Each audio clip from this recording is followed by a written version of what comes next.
मंडल आयुक्त आगरा शैलेंद्र कुमार सिंह की अध्यक्षता में वृंदावन स्थित पर्यटक सुविधा केंद्र में श्री बाके बिहारी मंदिर कॉरिडोर एवं अन्य व्यवस्थाओं को लेकर बैठक हुई, जिसमें डीआईजी शैलेश कुमार पांडे, जिलाधिकारी चंद्र प्रकाश सिंह, एमवीडी उपाध्यक्ष एसबी सिंह, एसएसपी श्लोक कुमार, नगर आयुक्त जग प्रवेश, एसपी सिटी सहित पार्षद बाके बिहारी मंदिर के आसपास के व्यापारी, मंदिर के सेवायत तथा अन्य गणमान्य लोग मौजूद रहे।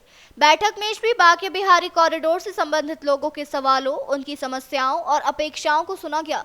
एमवीडी उपाध्यक्ष एसबी सिंह ने श्री बाके बिहारी मंदिर कॉरिडोर योजना की पूरी जानकारी देते हुए पार्षदों, सभासदों और व्यापारियों की आशंकाओं का समाधान किया।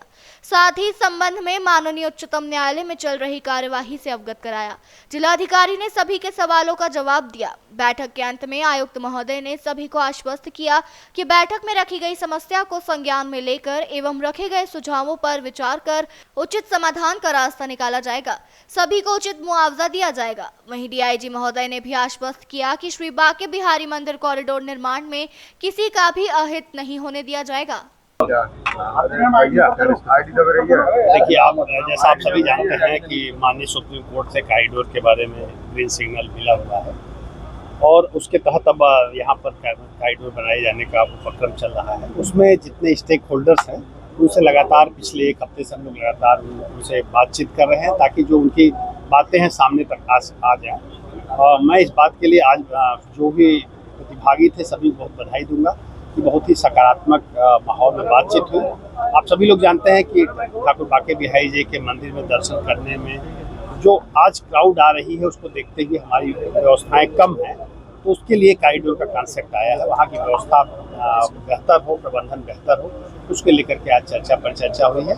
और आपके माध्यम से मैं सभी जो वहाँ के विस्थापित लोग होंगे लगभग 5 एकड़ में, उनके लिए प्रॉपर कंपनसेशन की भी बात रखेंगे। जिनके व्यवसाय जाएंगे उनके लिए हम लोग उनके लिए भी अलग से व्यवस्था कर रहे हैं। तो ये सारी चीज़ें सामने आई हैं। और आपको बता दूं कि केवल वृंदावन में लगभग 24 प्रोजेक्ट पर 2,500 करोड़ रुपए खर्च करने का सरकार ने प्लान बनाया है, जिसमें एक कॉरिडोर भी सम्मिलित है। तो एक चौमुखी विकास होगा और निश्चित रूप से उससे जो आज की डेट में तमाम लोग हैं उनके बच्चे हॉस्पिटल उनके यहाँ इमरजेंसी में हॉस्पिटल जाना मुश्किल होता है, बच्चों को स्कूल जाने में दिक्कत होती है, व्यवसाय चलाने में दिक्कत होती है। इन समस्याओं का निदान होगा और जो श्रद्धालु जन लाखों की संख्या में यहाँ आते हैं उनको भी कहीं न कहीं एक बेहतर एहसास होगा कि अपने प्रिय ठाकुर बाके बिहारी जी का अच्छे से दर्शन कर पाए, उनको भी एक सुखद एहसास होगा। और जैसा आप देखते हैं कि अगर हम लोग देखें काशी विश्वनाथ कॉरिडोर या अयोध्या में जो श्री राम जी का मंदिर बना है, वहाँ पर श्रद्धालुओं की संख्या में बहुत ज़्यादा इजाफा हुआ है, 4 से 5 गुना श्रद्धालु बढ़े हैं। तो निश्चित रूप से व्यवस्थाएं बेहतर होंगी तो श्रद्धालुओं की संख्या भी बढ़ेगी, जिससे लोगों की पर कैपिटा इनकम बढ़ेगी, क्योंकि यहाँ की सबसे बड़ी इनकम का साधन हमारे पर्यटक होते हैं, हमारे श्रद्धालु जन होते हैं। तो निश्चित रूप से ज़्यादा श्रद्धालु आएंगे तो लोगों की इनकम सर कॉरिडोर से ज़्यादा लेकर ऑर्डिनेंस का ग्रोथ है। कॉरिडोर का लोग कम ग्रोथ कर रहे हैं। ऑर्डिनेंस जो आया उसमें उनका एक है। दोनों एक दूसरे से इंटरलिंक चीज़ें हैं, दोनों अलग चीज़ें नहीं हैं। क्योंकि इतना बड़ा स्ट्रक्चर खड़ा करेंगे तो उसके प्रबंधन के लिए भी कोई ना कोई व्यवस्था हमें करनी पड़ेगी। एक अगर हम घर भी बनाते हैं तो उसका अगर हम नियमित देखभाल न करें तो बनाना अनर्थ हो जाता है। तो अगर इतना बड़ा प्रोजेक्ट सरकार पैसा लगा रही है तो उसके प्रबंधन के लिए व्यवस्था की गई है।